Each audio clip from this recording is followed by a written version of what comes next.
예, 안녕하세요. 부동산학개론 공인중개사 자격시험 부동산학개론 30회 해설 강의를 한번 해보도록 하겠습니다. 30회 이제 부동산학개론은 난이도가 최근 10년 사이에 역대급으로 출제된 것이 아닌가라는 생각이 듭니다. 쭉 살펴보니까 학개론 자체적으로 난이도가 높이 문제도 물론 있는데 이런 부분들은 이제 현실적으로 이제 수긍할 수밖에 없는데 이 다른 여타 과목에서 편입된 부분들이 난이도를 높이는 식으로 조정을 한 걸로 분석이 됩니다. 그러니까 이제 이 부분이 난감한 것이 1차만 하신 분들은 굉장히 이제 힘들었지 않았을까. 1차만 하신 분들은 평균적으로 한 50점대가 형성되지 않을까라고 생각할 정도로 조금 이제 굉장히 힘든 형식으로 출제를 했다라고 분석이 되고 있습니다. 그래서 이제 이거는 앞으로는 중개사 시험이 이제 동일 날짜에 1, 2차를 같이 보니까 출제원들의 의도는 1, 2차를 할 때 과목의 성격상 개론이다 보니까 1, 2차를 이제 같이 한다라고 가정을 하고 출제를 앞으로 하겠다라고 이제 가이드를 제시한 것이 아닌가라는 우려스럽게 이제 예측을 하게 될 수밖에 없네요. 굉장히 고생하셨고요. 지금부터 학개론에 대한 논리를 이제 난이도 있는 부분들을 중심으로 한번 해보도록 하겠습니다. 1번의 경우는 이제 기본적인 게 나왔었어요. 복합 개념에 대한 논리로서 경제적 개념과 기술적 개념을 구분하는 게 나왔는데 답은 2번이죠. 이거는 수월했어요. 2번도 이제 자연적 특성에 대한 설명인데 장기 투자 이렇게 나왔으니까 이거 영속성 여기까지 무난했습니다. 그래서 2번의 경우는 정답이 3번입니다. 근데 3번 문제가 갑자기 이제 정책론에 대한 논리를 하면서 우리 학개론 입장에서 이제 경제적인 효과, 내용 이런 걸로 내는 것이 아니라 공법상의 정책 수단을 이제 쭉 집어넣습니다. 상당히 어려울 수밖에 없어요. 여기서부터 1차만 하신 분들은 숨이 막히지 않았을까라는 생각이 듭니다. 우선은 이제 1번이 개발의 환수제. 요거는 이제 학개론에서 다루고 있는 내용이에요. 개발의 환수제도는 거기 보신 것처럼 물가 상승분을 초과하는 것이 아니라 정상지가 상승분을 초과해서 이렇게 질문이 나왔어야 돼요. 정상 상승분을 초과해서 초과된 부분을 이제 불로소로 보고 이걸 환수하는 제도죠. 물가 상승분이 아니라 정상지가 상승분 이렇게 이건 학계에서 다뤘던 내용이고요. 근데 2번은 이제 오리지널 공법 내용이죠. 거기 보신 것처럼 장기 발전 방향을 제시하는 종합계획이다. 이거는 도시군 관리계획이 아니라 도시군 기본계획이에요. 여기서부터 1, 2차 하신 분들이 이제 갈라지기 시작했어요. 그래서 도시군 기본 계획이죠. 3번은 이제 개발 손실 제도는 토지용계 결정 종래 용도에 강화되는 것이 아니라 완화되는 것이 아니라 강화됨으로 인하여 해서 이렇게 바꾸셔야 되고요. 내용도 개발 부담금 제도가 아니라 개발권 양도 제도다라고 했어야 됩니다. 그래서 3번은 틀렸어요. 이것도 아마 학개론에서 일정 부분을 좀 다루기 때문에 조금 이제 탈락시킨 지문이 아닌가라는 생각이 듭니다. 4번도 주택법상에 완전히 이거는 이제 공법 내용이죠. 거기 보신 것처럼 리모델 주택 마련 또는 리모델링 하기 위해서 결성하는 주택조합의 주택법령상에는 3가지가 있죠. 거기 보신 거 지역주택조합, 직장주택조합, 리모델링 주택조합이 있다. 이게 정답이었었어요. 이걸 어떻게 풀어요? 1차만 하신 분들이. 그래서 4번은 이제 정답이 되고, 4번이 정답이 되고요. 그리고 이제 재건축 부담금 제도 오리지널 공법 문제죠. 이거는 거기 보신 것처럼 주거환경 정비 법령이 아니라 이거는 재건축 초과의 환수에 관한 법률에서 다루고 있는 내용입니다. 재건축 초과 환수에 관한 법률이 몇 년 전에 생겼을 때 이 부분은 이제 재건축 초과의 환수 제도가 만들어졌었죠. 어쨌든 이제 옳은 것은 이제 3번은 4번이 정답이고요. 4번은 토지 용어로 이건 무난하게 낸 거죠. 여기까지는 5번이 틀렸죠. 아니, 5번이 정답이죠. 소지가 이제 정답이 되고요. 1번은 건부지 개념이고요. 2번은 이제 필지죠. 필지. 3번은 이거 퍼락지 개념이고요. 4번이 빈지죠. 3번하고 4번이 바뀌었어요. 그래서 정답은 5번입니다. 그래서 이제 3번이 충격 줬다 하더라도 4번이 이렇게 나와서 이제 무난하다 생각을 했고요. 그리고 이제 5번은 이제 이것도 주거환경정비법상의 정비사업에 대한 논리죠. 정비사업 논리가 3가지가 있잖아요. 거기 보신 것처럼 주거환경 개선사업과 재개발사업, 재건축사업이 있는데 이건 학개론에서도 일부 다루고는 있어요. 주거환경 개선사업 극히 열악, 재개발은 열악, 그리고 재건축이 양호 아마 이런 식으로 분류하신 분들은 이건 공법 문제이긴 하지만은 그나마 좀 쉽게 풀지 않았을까라는 생각이 듭니다. 그래서 5번은 정답이 1번이 됩니다. 6번 문제는 이제 그 작년에도 그랬는데 조세 종류가 계속 나오고 있네요. 근데 거기 첫 번째가 이제 기억이 보유 단계인데 국세다라고 했어요. 그럼 보유 단계인데 국세가 아닌 것이 3번하고 4번이 이제 탈락되죠. 재산세는 지방세니까. 그리고 5번이 양도소득세는 처분 단계니까 3, 4, 5번은 탈락되고 1번, 2번 종합부동산세는 작년에도 나왔던 지문입니다. 그래서 작년 기출문제 하신 분들은 요거는 1, 2번 중에 하나겠구나 해서 따져봤고요. 니은번이 이제 지방세라 그랬는데 양도소득세는 국세잖아. 처분 단계고. 그래서 이거는 1번으로 답이 이제 쉽게 맞췄어요. 이거는 논리적인 측면이기 때문에 조세 종류죠. 6번은 1번. 7번은 수요 공급에 관한 설명으로 옳은 거 이렇게 나왔죠. 그 정답은 5번인데 이거는 무난하게 냈어요. 그 1번은 가격이 상승하면 공급량은 증가하죠. 공급 법칙이니까 틀렸고 2번과 3번은 수요량이든 공급량이든 이거는 이제 실제가 아니라 사전적 개념으로 의도된 양을 말합니다.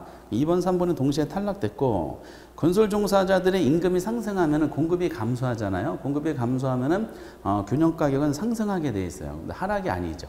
상승으로 바꾸셔야 되고 답은 5번이죠. 가격 외에 다른 요소가 영향 주면은 수요량이 변했어요. 이거는 가격의 다른 요소니까 수요의 변화로서 곡선 자체가 움직입니다. 정답은 5번입니다. 그래서 앞면에 1번부터 7번까지 보면은 여기까지는 그래도 이제 그나마 낫어요. 그래서 3번 문제만 좀 그렇고 이 정도만 나오면 괜찮겠구나라고 생각을 했을 겁니다. 근데 그 다음 페이지 이제 넘기기 시작하면서 장난을 치기 시작했어요. 8번 문제인데 8번은 이제 우리가 계속 나오고 있는 내용 중에 하나 있었어요. 다만 조금 확장시켰죠. 거기 가격 탄력성이 0.6이 나왔습니다. 그럼 수요의 가격 탄력성. 수요의 가격은 0.6에 나왔고요. 그럼 가격 탄력은 가격끼리 해야 되겠죠. 가격이 몇 퍼센트 변하면 각각 3% 변했다 그랬어요. 3%가 이제 상승하면은 크기가 이제 여기 1.8%죠. 1.8%가 가격과 수요랑 반대 방향이니까 감소 이렇게 됐을 겁니다. 근데 소득 탄력성도 주어졌네. 소득 탄력 0.4라는 것은 얘가 정상제를 말한다. 그럼 소득은 소득끼리 해야 되니까 소득도 3%가 상승했다 그랬어요. 그러면 1.2%가 되고요. 상승이니까 뭐가 된다? 정상제니까 증가. 이렇게. 그리고 이제 옵시텔 가격의 아파트 수의 교차 탄력성이 0.2가 주어졌어요. 0.2란 말은 그 대체제를 말하죠. 그 대체제 또 명시해 줬습니다. 이것도 3%가 옵시텔 가격이 상승한 것이 아파트 수요량에 충격 준다는 거죠. 그 끼리끼리 하면 되니까 3% 곱하기 0.2니까 0.6%가 대체제니까 증가가 돼요. 그러니까 이 아파트는 자체 가격 상승이 한 1.8% 감소에 의한 것이 소득이 한 1.2% 증가하고 옵시텔 가격이 0.6% 증가가 다 결합하면은 결과적으로 제로가 됩니다. 그렇죠. 그럼 전체적으로 수요량은 변하지 않았다는 뜻이야. 그러면 정답은 5번이 되는 겁니다. 이렇게. 그래서 여기까지 이제 그 정답이 5번이었었고요. 그리고 9번 문제. 공공재에 관한 일반적인 설명. 공공재라는 것은 비경합성과 소비면에서 비배제성을 가진 재화를 말하죠. 그래서 공공재를 시장기능에 맡기면은 사회적으로 요구되는 적정 생산량보다 적게 생산된다. 이런 논리야. 비경합성이라는 것은 이제 비공동소비로 이어지고요. 비배제성은 이제 무임차자 내용이죠. 그런 논리를 하다 보면은 1번, 3번, 4번, 5번이 전부 다 탈락이 되죠. 그럼 정답은 2번입니다.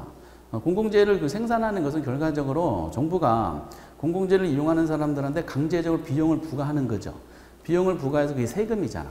세금을 걷어서 정부가 하는 거니까 결과적으로 이거는 정부만 생산비를 부담하는 것이 아니죠. 이거를 그 이용자들도 강제로 비용을 부과시킨 거니까 공공재를 이용하는 사람도 비용을 부담한다라고 생각하셔야 됩니다. 세금 걷는다는 말이 그런 뜻이니까.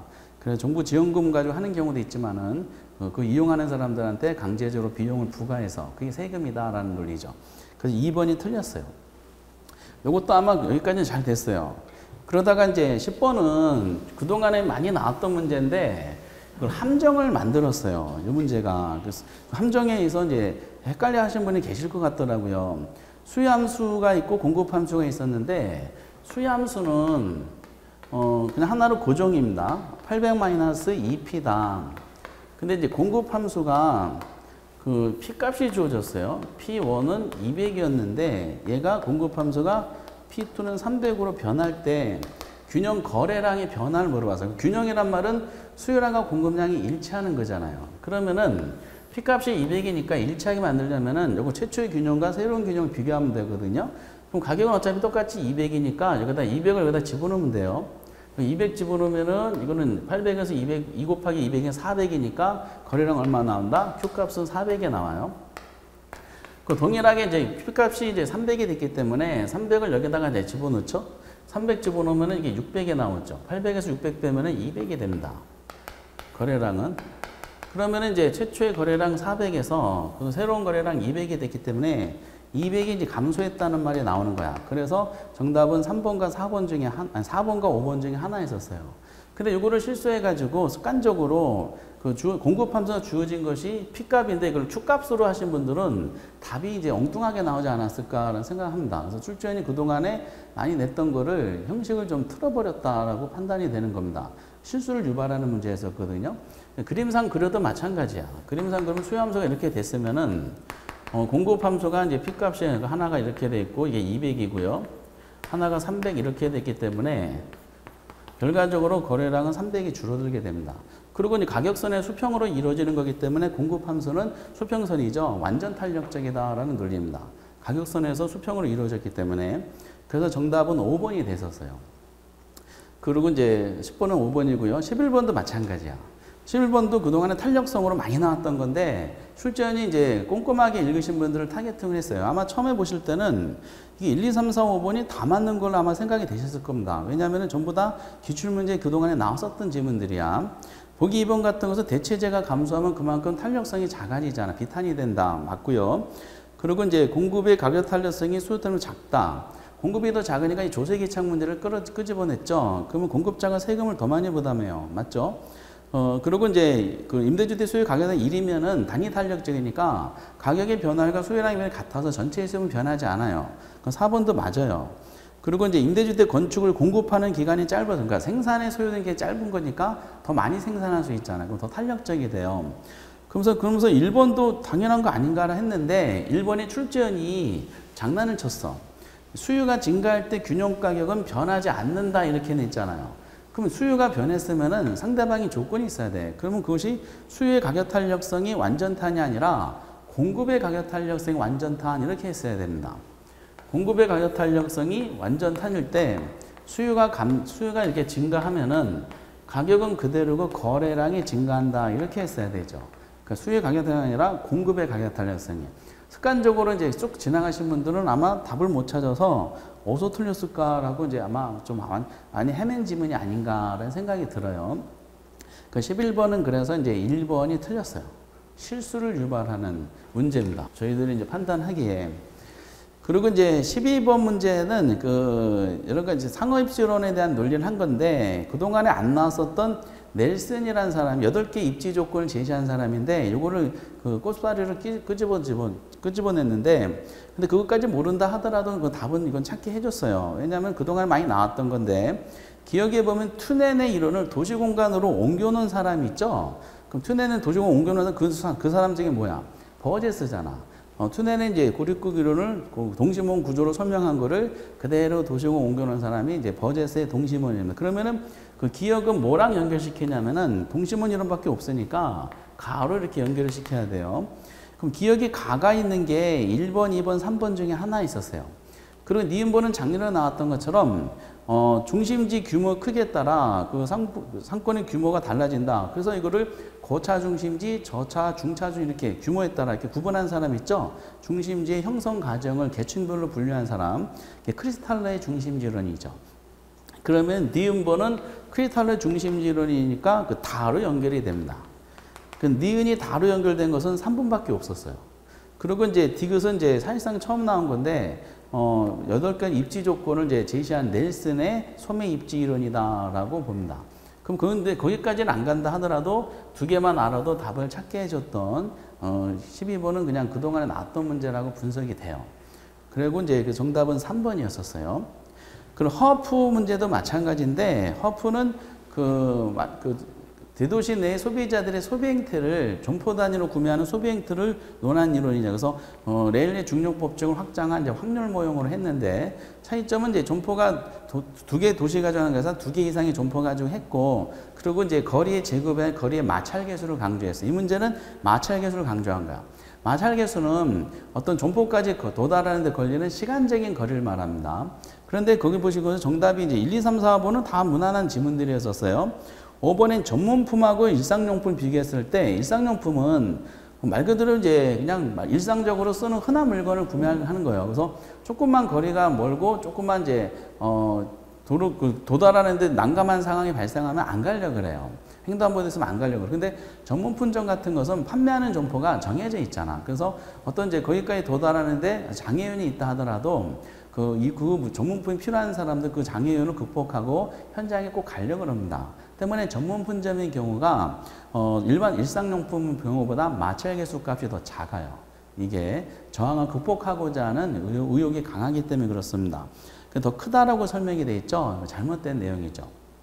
그래서 정답은 13번은 5번입니다. 오히려 이런 부분에서 좀 헷갈릴 수도 있습니다.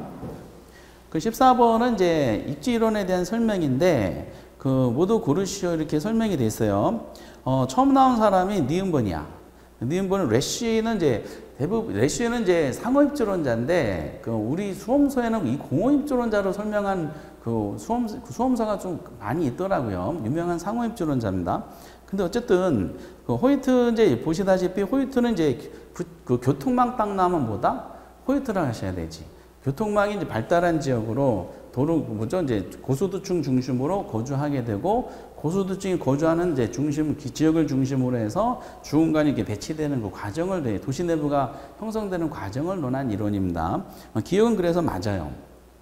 니은번의 래쉬는 이제 수요 측면에서 시장 확대 가능성이 높은 분에 위치해야 된다. 점포를 했을 때, 그래서 이제 상호입주론에서 이제 처음 나온 사람이다. 참고하시고요. 그러다가 이제 투넨이 또 나왔어요. 투넨은 완전히 단절된 고립구를 가정해서 작물 재배, 생산배, 수송배 반영. 그래서 생산배하고 수송배 나면 누구야? 투넨이잖아. 그 투넨에 대한 논리는 너무 확실해서 디귿은 반드시 들어가는데 디귿이 4개나 되고요. 호이트도 이제 도로교통망을 중심으로 발달한다는 것이 나왔기 때문에 기억하고 디귿은 확실하게 맞고요. 기억과 디귿이 확실히 맞으니까 3번하고 5번 중에 하나가 아니었는가. 그래서 수요 측면에서 우리가 공입주론 할 때도 배번은 비용 측면을 강조한 것이고 그리고 이제 래쉬라는 사람은 이제 수요 측면을 강조한 이런 식으로 약간 논했었습니다. 그래서 이제 어쨌든 또 보니까 틀린 말이 없는 것 같아요. 그래서 이것도 좀 푸시는데 좀 난감하지 않았을까라는 생각이 들었던 문제입니다. 정답은 이제 5번이어서 다 맞게 해줬어요. 그래서 이제 1번부터 7번까지는 한 문제가 좀 까다로웠는데 8번부터 14번까지가 조금 이제 난이도가 높아졌어요. 두 번째 면에. 그래서 8번도 우리가 평소에 잘 안 풀었던 문제였었고 10번하고 11번은 아주 장난을 쳤어. 이게 평소에 일상적으로 풀었던 거를 이제 조건을 바꿔가지고 글자를 바꿔서 장난을 쳤고요. 그리고 12번과 14번 같은 경우는 평소에 안 나왔던 거를 이제 하나씩 새로운 이론들을 이제 집어넣기 시작했네요. 상호입주론 이런 부분에서. 그래서 이제 점점 그동안의 과제가 점점 내용이 확장되는 경향이 있었는데, 그리고 너무 많이 나왔어. 상호입주론 이쪽 파트가 너무 지나치게 중복해서 많이 나와가지고 문제 배열이 좀 이상하다는 느낌이 좀 잘못된 것이 아닌가라는 생각이 들었던 파트입니다. 두 번째 면이 좀 난이도가 높아지기 시작했고요. 세 번째 면이 이제 15번부터 시작하는데 주택 여가 현상은 무난하게 냈죠. 그 1번이 정답이잖아요. 이거는 그냥 아마 다 맞췄을 거야. 그리고 16번 문제는 이제 입지 개수에 대한 문제입니다. 입지 개수는 이거는 그래도 계산 문제 중에 그나마 푸실 수 있던 계산 문제인데, 입지 개수는 특정 산업이 전국에 차지한 비율을 지역에 차지한 비율을 나눈 거죠. 그러면 거기에 그 두 가지 산업을 물어봤어요. X 산업하고 이제 Y 산업에 대해서 물어봤는데, X 산업에 대해서 또 물어본 게 A 지역을 물어봤고 Y 산업은 B 지역을 물어봤어요. 두 개 지역밖에 없다 그랬으니까 그 입지에서는 전국분의 지역이다 보니까 전국의 종사자부터 아는 게 판단 중요하겠죠. 그럼 기억에 들어갈 거 X 산업의 입지 개수야. A 지역에 대해서 X 산업 A 지역. 그럼 전국 비율을 따지면 돼. 이거 데이터만 입력만 하면 돼. 이런 문제는 그래도 그나마 나요. 전국 비율이 400에서 전국의 종사자가 400인데 그 중에서 X산업 종사자는 240. 데이터 집어넣으면 됩니다. 그리고 이제 A적 보니까 전체 종사자 수가 200 중에서 그 몇 명이죠? 그 100명이죠. 그럼 요거를 이제 0.5를 이거 나누면은 이게 얼마 나오면 0.83 정도가 나옵니다. 그 다음에 이제 Y산업에 대해서는 B지역을 물어봤네. 같은 식으로 하면 돼요. 전국의 종사자 수가 400인데 그 Y산업은 이제 160이고요. 전국에. 그리고 이제 B지역에서는 200에서 그 종사 60이야. 이걸 나누면 얼마가 나오냐면 0.75가 나옵니다. 그 계산기가 있으면 금방 풀었던 문제 중에 하나죠. 그래서 16번은 3번에 대한 논리가 나오죠. 그 17번은 이제 유동화 이제 효과가 오랜만에 나왔는데 이거는 답이 4번으로 금방 눈에 띄었어요. 유동화 증권을 도입했을 때 긍정적인 측면에 대한 논리니까 틀린 걸 물어봤습니까? 그 주택금융 확대. 주택금융 확대라는 것은 그만큼 주택 구매에 필요한 자금을 이제 확대시켰다는 뜻이니까 내 집 마련 기회가 늘어났겠지. 그러니까 자가 소유 확대가 감소되는 것이 아니라 자가 소유 가구의 비중이 어떻다? 내 집 마련 기회가 확대된 거니까 증가한다 이렇게 하셔야 되지. 이거는 그냥 공부 안 하셔도 대충 무난하게 풀 수 있었던 문제입니다. 그리고 이제 18번에 또 공법이 등장했어요. 공법 등장했는데 그나마 이것은 이제 학교론의 입장에서 탈락시키면서 답을 찾을 수 있게 해줬던 부분 중에 하나죠. 거기 보니까 이제 보기 일본 같은 경우 국토교통부 장관이 개발제한국이 지정한다 이렇게 나왔죠. 그 취지는 무질서한 도시 확산. 요거는 그래서 언급이 됐던 문제니까 아마 체크가 됐을 거야. 그 보기 3번 같은 경우는 정부는 이제 토지 비축 업무를 주행한다. 어디에 설치되어 있다? 한국토지주택원. 이것도 이제 학계론에 다루는 거죠. 4번은 이제 토지를 경제적 효율적으로 이용하고 공공증. 이거는 얼마 전에 나왔던 질문이지. 용도지육제 목적이죠. 이것도 학계론에 풀 수 있는 내용이고. 그리고 5번은 투기과열지구를 지정한다. 국토교통장관이. 이거는 공법 문제지. 그러니까 2번하고 5번이 공법 문제야. 그러니까 1번, 3번, 4번은 학계론에서 탈락시킬 수 있는 내용인데 다행스럽게 옳게 나와서 2번하고 5번 중에 하나인데 헷갈렸을 거야. 근데 거기 보니까 2번은 그 택지 소유 상한 제한 택지 상한 법률에 의해서 택지에 대해서 소유 상한은 초과해서 해당 토지의 초과 소유 부담. 우리가 작년에도 나왔던 것처럼 택지 소유 상한제는 폐지된 법률입니다. 없어졌어요. 그래서 초과 소유 부담금, 택지를 초과해서 소유할 때 부담금을 부과하는 제도가 사라졌어요. 그러니까 택지 소유 상한한 법률이라는 것을 이제 명시했으면 그나마 좀 쉽게 맞췄을 텐데 그것이 없이 갑자기 하다 보니까 현행 법이 있는 건가 보다 해가지고 헷갈려 하셨던 부분 중에 하나 있었습니다. 그래서 이제 이것도 1차, 2차 같이 하신 분들은 학계론에서 1번, 3번, 4번이 탈락됐고 5번은 투기과열지구 국토교통장 지정하네? 이것도 탈락되면은 그 2번은 본 적이 없었던 건데? 라고 하실 거야. 왜 법이 없어졌으니까. 그래서 2번을 체크하셨지만은 1차만 하신 분들은 2번하고 5번 중에 많이 고민하신 부분이 아닌가라는 생각이 들었던 문제 중에 하나죠. 결과적으로 어려웠었던 문제죠. 그리고 이제 19번 문제는 개발 사업에 대한 논리입니다. 이것도 이제 공법과 같이 묶어서 나왔어. 거기 보니까 이제 1번에 프로젝트 파이낸싱이 나왔죠. 프로젝트 파이낸싱은 물적 담보 없이 부동산을 프로젝트 자체가 창출하는 미래의 현금 흐름을 대상으로 해가지고 은행에다 담보를 정해서 미래 현금을 담보를 정해서 프로젝트를 성공시키는 자금을 대출받는 거야. 그러니까 은행은 물적 담보 없이 개발 필요한 자금을 조달해 주다 보니까 위험이 클 수밖에 없어서 많은 이해관계자가 필요합니다. 보증보험 같은 많은 이해관계가 필요하고요. 그런 이해관계자가 이제 개입이 되면서 개발업, 은행 입장에서는 위험을 분산시킨 효과. 이것도 이제 PF의 기본 원리입니다. 1번은 그래서 맞아요. 지금 틀린 걸 찾는 거니까. 근데 2번에 이제 신탁 방식이 있죠. 신탁 방식은 내용이 틀렸잖아. 신탁 방식은 뭐예요? 우리가 이제 작년에도 물어봤던 것처럼 토지 소유자가 토지를 소유권을 이전시키죠. 소유권을 이전시킨 다음에 소유권을 이전받은 신탁회사가 건축자금을 조달해서 관리 처분해가지고 이거를 이익에 남는 거를 수익증권 수익자한테 이제 되돌려주는 걸 말하는 거죠. 근데 그것이 아니라 수익증을 교부받아 수익증을 담보로 금융기관 대출 그런 내용이 아니잖아. 토지신탁 개발에 대한 문제입니다. 그래서 토지개발신탁이라는 건 다시 소유권을 이제 신탁회사에 넘겨주면 신탁회사가 그걸 이제 본인이 개발자금을 조달해가지고 개발 사업을 완성시키고 그 수익을 수익증권 수익자한테 되돌려주는 방식, 이거를 우리가 신탁 방식이다라고 시험에 나왔던 거야. 근데 그걸 담보에서도 대출받는 그런 방법이 아니라는 거죠. 그래서 2번이 틀렸어요. 이렇게. 나머지 3, 4, 5번은 전부 공법상에서 나오는 내용이죠. 그나마 조금 부드럽게 냈었죠. 도시개발법상 보기 3부 보니까 개발사업 시행 방식은 환지 방식, 수용 방식, 혼용 방식이라고 되어 있고요. 그리고 이제 4번 같은 경우가 이제 민간 합동 개발 방식에 대한 민간하고 공적이 같이 하는 게 민간 합동 개발 방식이 설명이 되어 있고, 그리고 이제 공법에도 나오는 도시개발 사업이 뭐다라는 정의가 또 설명이 되어 있어요.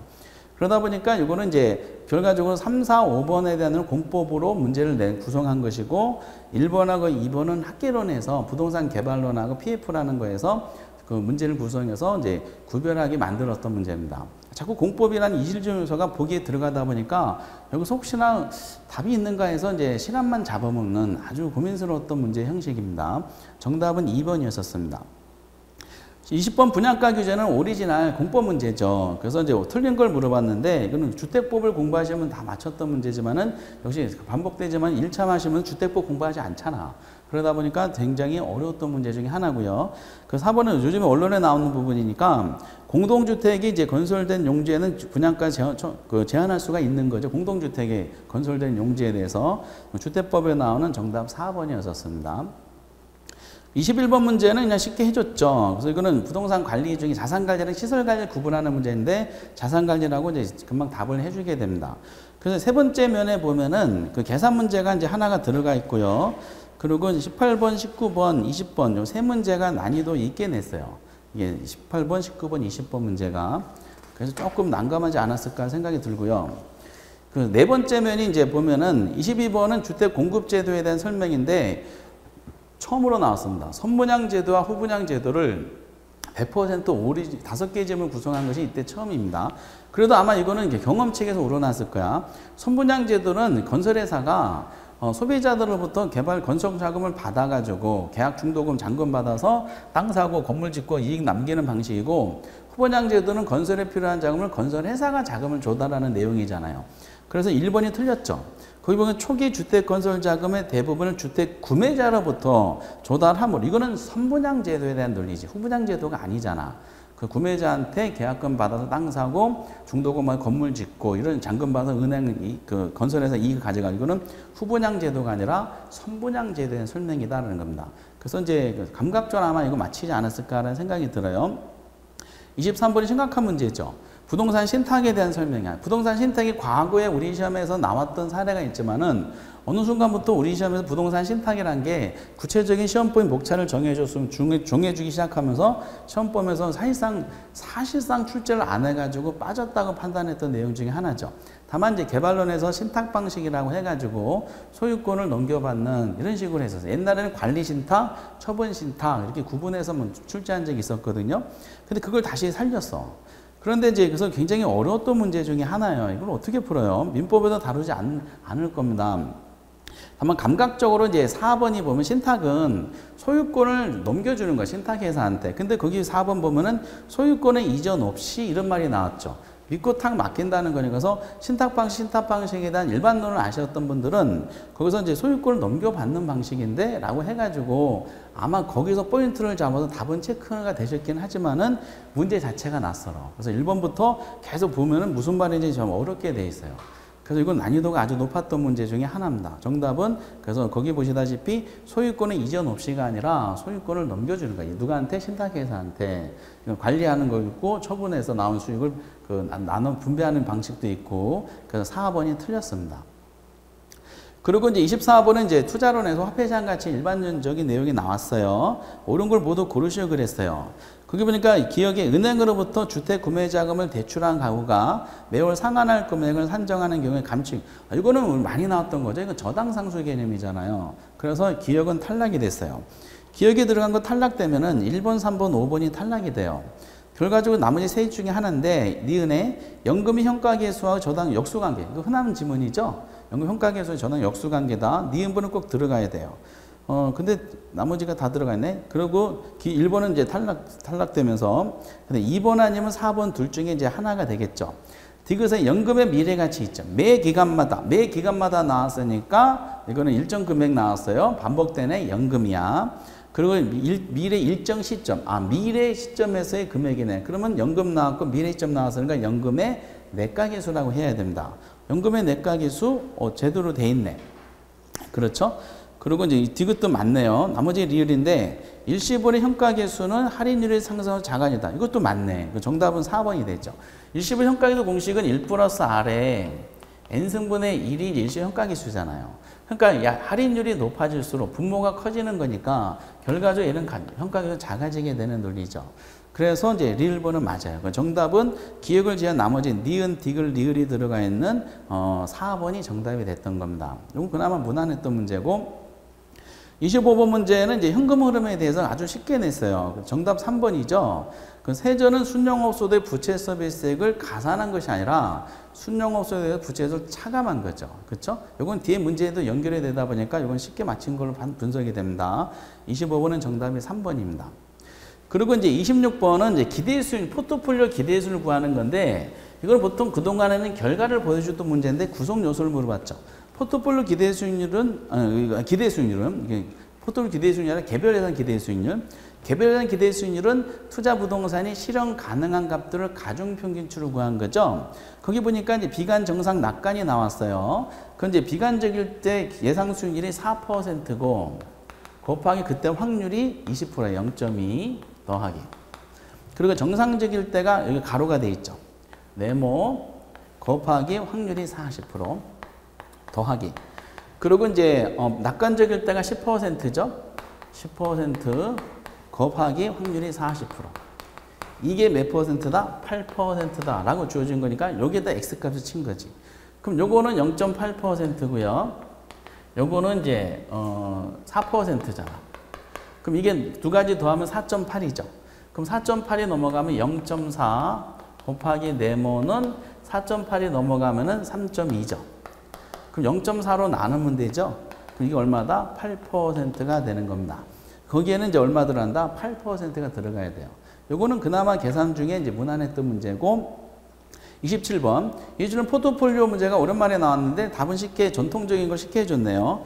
체계적 위험이 감소되는 것이 아니라 비체계적 위험이죠. 포트폴리오 관리 대상되는 것은 체계가 아니라 비체계. 체계는 분산 투자 제거할 수 없으니까 답은 1번이 되는 거야. 이거는 이제 무난했고요.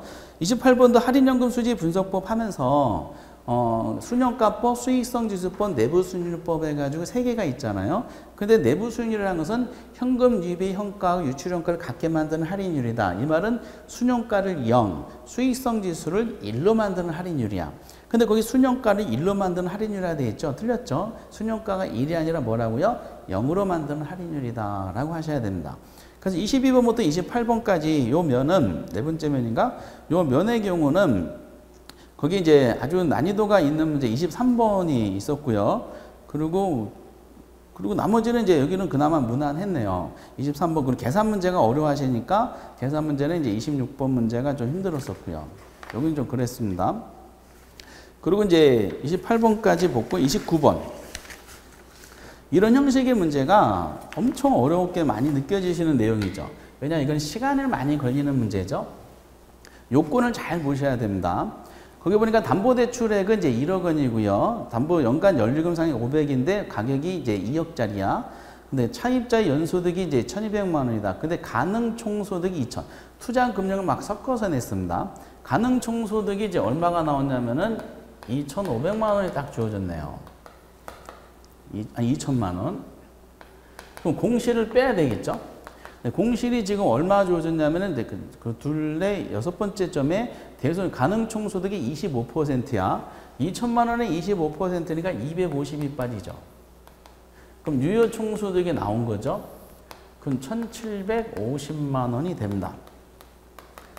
아니 2,500이 아니라 500에 빠지죠. 죄송합니다. 25%는 4분의 1이니까 4, 그러면 이제 가능 총소득 그 공실이 가능 총소득이 25%니까 2천만 원에 25%니까 이제 500에 빠지니까 1,500만 원이 됩니다. 그럼 이제 영업경비가 빠져야 되는데 영업경비가 지금 자료가 맨 마지막 동그라미에 가능 총소득에 지금 얼마다? 50%라고 나왔어. 유효 총소득이 아니라 영업경비가 보통 우리가 시험에는 유효의 몇 프로다는 식으로 많이 냈거든요. 이걸 또 함정을 만든 거야. 가능의 50%다. 가능이 2천인데 절반이니까 1,000만 원 빠지죠. 그럼 뭐가 나와요? 순영업소득이 나오죠. 순영업소득 500만 원 나온 상태입니다. 근데 그 부채 서비스액이 두 번째 동그라미 있죠. 연간 원리금 상환액이 부채 서비스액이 빠지면 세전이 나오는데 내가 지금 얼마가 나오는 500이 또 나왔어. 그럼 세전이 0이 나왔어요. 이 현금 흐름에 대한 논리를 이제 말해야지 풀 수가 있어요. 근데 일본에 보면 담보인정비율이 0.5다 그랬어요. LTV죠. LTV는 부동산 가격분의 융자액이잖아. 근데 가격이 지금 얼마짜리 들어있냐면은 가격이 2억짜리인데 대출이 1억이니까 얘는 0.5가 나와야 됩니다. 0.5 맞지? 그리고 부채 감당률이 있죠. 부채 감당률 DCR은 부채 서비스액분의 순영업소득이에요. 근데 부채 서비스액이 여기서 아까 500이 주어졌고요. 순영업소는 또 500이 도출이 됐기 때문에 얘는 1이 나와야 돼. 정확하네요. 총부채인데 여기 디테일 냈네. DSR인 줄 알았더니 DTR은 연간 소득에서 원리금 상환액이죠. 근데 소득이 지금 얼마냐니까 차입자 소득이 1250입니다. 근데 원리금 상환액이 500이잖아. 그렇죠? 이거를 나누면은 이제 이거 얼마 0.4 정도가 나옵니다. 맞나요? 0.4. 그 소득에 대한 이제 내용상의 원리금 상환이 연간 차입자 소득에서 원리금 상환액이 차지한 비율이니까 0.4 정도가 이제 나오게 됩니다. 그리고 이제 채무불이행률이 있죠. 채무불이행률은 유효총소득에서 영업경비 플러스 부채 서비스액입니다. 근데 유효총소득이 아까 이거 보신 것처럼 1,500에 나왔죠. 영업경비가 1,000만 원이었었고요. 그리고 부채에서 500인데 똑같네. 그럼 여기 얼마 나와요? 1이 나오는 거야. 그래서 여기까지 다 맞았어요. 그 답을 5번 해놨네. 영업경비 비율이 있죠. 영업경비 비율은 여기는 또 영업경비 유효총소득 가지고했네. 유효총소득이 말고 영업경비가 차지한 비율인데 과정에 영업경비가 1,500에 나왔습니다. 유효총소득이 1,500 나왔고 영업경비가 이제 1,000만 원 나왔죠. 그러다 보니까 이거는 이제 0.67 정도가 나오죠. 약 0.67인데 거기 0.8로 돼 있잖아. 정답이 5번입니다. 끝까지 갔습니다. 이렇게. 그래서 풀 수 있는 난이도인데 이게 시간을 많이 잡아먹는 현장에서 심리적인 압박감이 엄청 큰 문제다라고 보는 거죠. 29번은 정답이 5번입니다. 30번은 이거는 이제 자산주동안의 법령상 이게 옛날에 만들어진 법인데 거기에 난 프로젝트 파이낸싱을 PF만 해도 어려워 죽겠는데 이거를 유동화로 연결시켰어요. 그래서 옳은 것이 뭡니까 했는데 프로젝트 파이낸싱 유동화는 자산주동안 법령에 의해서만 하는 것이 아니고 어쨌든 PF를 제공하면은 이제 이거를 일반 제도적으로 다 유동화 상품을 만들 수도 있습니다. 그래서 요거는 일본은 이제 의해서만 가능하다가 아니라 요거는 가이드만 제시한 것이고 실무적으로 다 유동화 상품을 만들 수가 있고요. 그리고 2번이 정답이에요. 법률에 보면은 유동화 자산 양도 방식은 매매 또는 교환에만 의한다. 이렇게 명시가 되어 있어요. 그러니까 이 법을 공부를 할 수가 없는 내용입니다. 근데 이걸 냈네. 2번이 정답이고 유동화 전문회사 상법상 주식회사가 아니라 이런 유한회사로 합니다. 주식회사가 아니라 유한회사로 하고요. 그리고 이제 유동화 증권을 이제 PF를 발행하는 게 PF에 ABS가 있고 PF 해가지고 이제 거기에 나온 것처럼 PF 거기서 AB, CP가 있습니다. 유동화 자산을 바탕으로 해서 담보되는 자산을 바탕으로 해가지고 자산을 담보로 해가지고 이제 기업 어음을 발행하는 거야. 주로 단기적으로 하는 거 이건 장기적으로 하는 겁니다. 굉장히 어려운 내용이야. 근데 이걸 내버렸어요. 그래서 거기에 그 기재 내용들 유사 자산을 반복적으로 유동하는 것이 아니라 기업 어음 형태로 발행하는 상이한 형태로 반복적으로 발행하는 겁니다. 그래서 4번도 틀렸고요. 그리고 이제 5번처럼 자산 보유자, 양도인은 유동한 자산에 대해서 양수인이 반환 청구, 양수인 채무인에 반환 청구권을 보장해 줘야 됩니다. 이렇게. 너무 어려운 문제고요. 이런 것이 과연 시험범위 계속 포함시킬까? 굉장히 의문스럽습니다. 그래서 30번은 전혀 중개 업무하고도 관계없는 내용을 이제 출제했네요. 여기서 아마 고민을 엄청 하셨던 걸로 이제 판단이 되고요. 그래서 정답은 2번이야. 31번도 마찬가지야. 이건 구속탱에서 냈는데 부동산 투자회사법상의 일반론이 그동안에 냈던 것처럼 출제한 것이 아니라 위탁관리 부동산 투자에 관한 설명으로 틀린 거 있습니다. 여기 3개는 무난하게 해줬어요. 그동안에 출제했던 거야. 1번처럼 주주 1인당 주식 소유 한도가 제한돼 50% 제한이 돼 있어요. 그리고 이제 보기 5번처럼 설립자본 3억 이미 많이 출제했던 내용이고, 그리고 위탁관리 부동산 등 기업군 부동산 투자회사처럼 명목상 회사다 보니까 투자돼 모집된 자산을 3번처럼 누구한테 맡긴다? 자산관리에 맡긴다. 여기까지 무난했어요. 그 다음에 2번하고 4번에 대한 논리인데 구속행위 지문을 낸 거죠. 그럼 4번은 맞아요. 4번은 법에 이렇게 돼 있어요. 이용항에 수 없다. 근데 2번은 뭐냐면은 주주를 보호하기 위해서 그 직원이 준수해야 될 내부 통제 기준을 제정해야 된다. 이렇게 나와 있습니다. 근데 이게 질문이, 법의 조문은 이게 있어요. 조문은 있는데 문제는 질문이 위탁관리 부동산 투자회사고요. 보기 2번에 대한 적용되는 것은 자기관리 부동산 투자회사예요. 자기관리 부동산 투자회사 또는 자산관리회사 이렇게 돼 있어요. 자기관리는 직접 운용하는 거잖아요. 그리고 위탁하고 기업은 어차피 자산관리회사한테 맡길 거야. 그러면 두 회사를 통제하는 겁니다. 이렇게 직접 운영하니까 요걸 통제하고, 위탁은 여기한테 넘겨주니까 요걸 통제하는 겁니다. 그래서 자기관리 또는 자산관리회사 이렇게 했어야 되는데 거기에 문제 자체가 위탁관리 부동산 투자회사 여기에 대한 질문이다 보니까 잘못된 겁니다.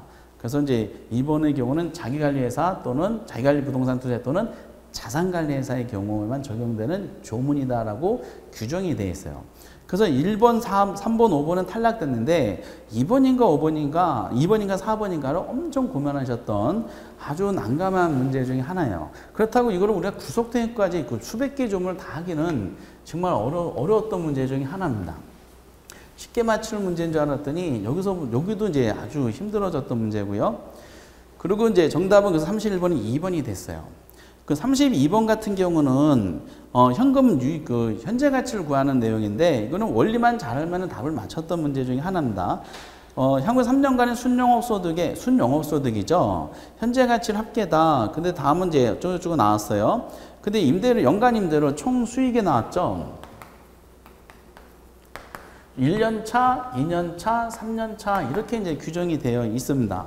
근데 1년차 때 이제 5천만 원에서 출발했어요. 근데 얘가 매년 200씩 늘어난다 그랬어. 2년차 때 5,200, 3년차 5,400. 요거를 이제 좀 난이도를 조정한 거지. 순영업소 나오는 거니까 영업경비가 주어져야 돼요. 영업경비가 두 번째 동그랗 봤더니 1년차 때 2,000부터 출발했습니다. 그래 놓고 매년 100씩 늘어났네. 그 2,100, 요건 2,200. 이렇게 나왔습니다. 그럼 순영업소득이 산정이 됐죠. 그럼 이건 3,000이고요. 2차원호 때는 이건 3,100이고요. 3차원호 때는 3,200이 나왔어요. 근데 요게 무슨 가치? 현재 가치야. 그러니까 1년치 거 할인하고요. 얘는 2년치 거 할인하고 3년치 거 할인하는 하나씩 땡기기 위한 일시불의 현가계수가 1년, 2년, 3년치가 주어져야 돼. 마지막 자료가 이렇게 주어졌잖아. 1년 후에 일시 현가계수 0점. 그럼 바로 3천만 원의 일시불의 현가계수니까 곱하기 뭐 하면 돼? 0.95 하면 되고요. 95 맞죠? 그러면 3천만 원 0.9 하면 이게 2,850만 원이 나와요. 3천만 원의 현가가 2,850이라는 뜻이야. 두 번째 년도는 3,100인데가 2년치 할인할 거 아니야. 그 할인한 율이 얼마가 나오냐? 0.9590이 나왔습니다.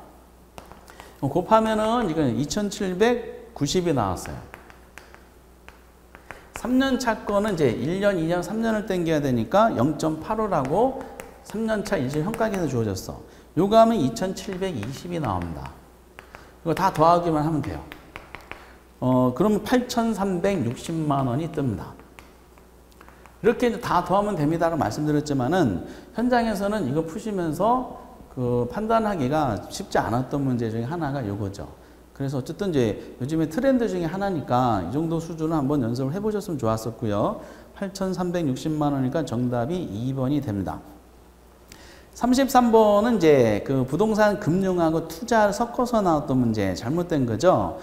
직감적으로 이제 3번이 틀렸어요. 왜냐면은 개발 사업을 할 때 그 임대형하고 분양형이 있겠죠. 근데 거기 보니까 준공후에 발생하는 임대료 관리비 등이 이거는 임대형 개발 사업에 대한 핵심이지. 분양형은 팔아서 남기는 거죠. 팔아서 남기는 차액이 이제 그 투자 자본을 회수하는 재원이 되는 것이고, 임대형은 소유권을 가진 상태에서 임대 사업을 통해 나오는 거니까 거기 보면 임대료가 이제 투자 자본을 회수하는 재원이 되는 거죠.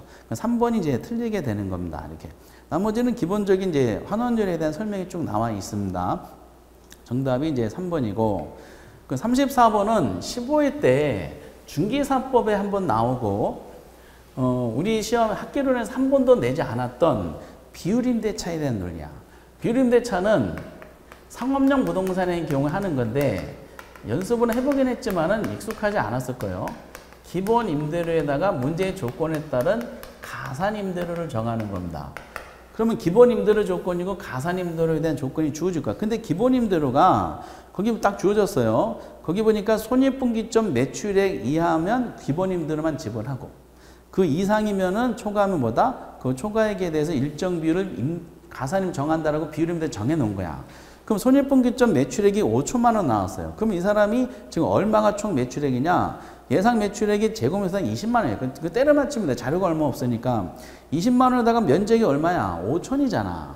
그럼 500이잖아. 500. 그러면은 이 사람이 이제 기본적인 매출액이 그 20만 원, 제곱미터당 20만 원 곱하기 다니면 그 먼저 총 면적이 500이니까 그걸 두 개를 곱하면 1억 원이 떠요. 그럼 5천만 원까지는 무슨 임대료라고요? 기본 임대료야. 기본 임대료가 지금 얼마다? 그 기본 임대료가 그게 이제 제곱미터당 6만 원대로 그냥 얼마다 하자고 또 제곱미터당 6만 원 했네. 그럼 제곱미터당 6만 원이니까 이제 그 6만 원에다가 500점 곱하면 되지. 그럼 얼마가 나와요? 3천만 원이 나오는 거죠. 그리고 여기서 매출액에 대한, 초과 매출액에 대한 임대료율이 10%야. 그 5천만 원가 기본 임대료인데 이게 가산 임대료고요. 얼마 초과했어? 5천만 원에 대해서 몇 퍼센트? 10%네. 그러면 500이야. 그럼 결과적으로 얼마 나오냐? 두 개 더하면은 3,500만 원이 정답이 되는 겁니다. 정답은 4번이네요. 4번. 이렇게. 그래서 요거는 이제 낯설을 뿐이지 한번 쫙 그 도전해 보신 분들은 그래도 어떻게 답이 나오지 않았을까라는 생각이 들었던 문제고요. 35번 감정평가 오히려 부드럽게 냈어요. 감정평가 규칙에 대한 설명이다. 답이 5번이죠. 하도 많이 나왔던 거. 기준 시점은 가격조사를 완료한 날짜지. 거기 보신 것처럼 가격조사를 개시한 날짜가 아니잖아. 가격조사를 완료한 날짜. 그래서 35번은 정답이 5번이 됩니다. 그래서 요 다섯 번째 면은요, 다 어려웠어요. 그 다섯 번째 29, 30, 31, 32, 그리고 이제 33, 29번부터 33번까지 난이도가 다 상이야. 굉장히 힘들었던 문제 중에 하나였었습니다. 34번도 중이고요. 35번은 뭐 풀었던 문제고요. 그리고 그 다음 마지막 면에 이제 36번부터 40번까지 되어 있는데 36번에 시상가액 조정에 대한 논리는 여러 번 나왔었으니까 답은 쉽게 맞췄을 겁니다. 이것은 시상가액 조정은 산술 평균하는 것이 아니라 인정되는 것이 아니라 무슨 평균치? 가중치료예요. 가중치료에서 계산 문제가 28회 때 이미 나와가지고 이건 아마 쉽게 맞히지 않았을까라는 생각이 들어요. 오히려 감정평가 계산 문제가 더 쉬워. 37번 같은 경우는 수익환원법에 의해서 가격을 구하는 방법이죠. 수익환원법에 직접환원법은 순수익 가지고 하는 거죠. 수익가격을 구하기 위해서 순수익을 뭘로 하면 돼요? 환원율로 나누면 됩니다.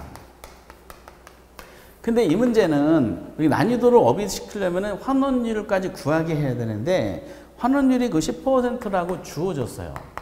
그럼 요것만 구하면 돼. 근데 가능총소득부터 출발할 수밖에 없겠죠. 가능총소득이 8천만 원이 제시를 해줬어요. 이제 공실을 빼야 되죠.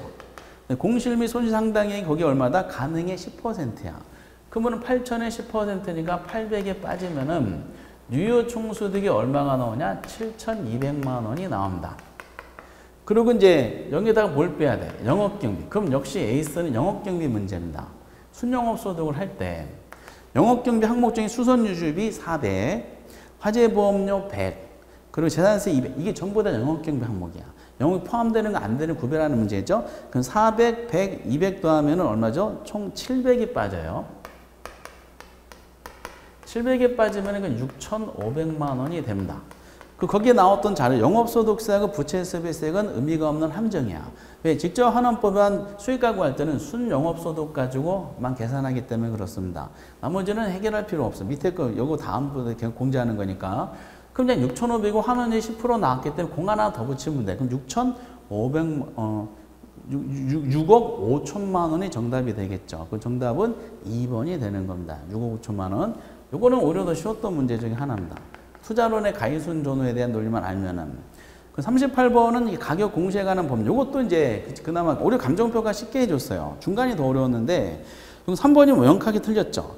표준지로 선정된 토지에 대해서는 표준지 공시가가 개별 공시가로 봐요. 그렇기 때문에 개별을 결정 공시할 필요가 없다 그랬어요. 표준지 자체가 뭐가 된다? 개별이 돼. 그 정답은 3번이 되는 겁니다. 39번도 이제 이거는 압박값만 같지, 이거는 공시지가 기준법으로 토지가 구하는 방법이죠.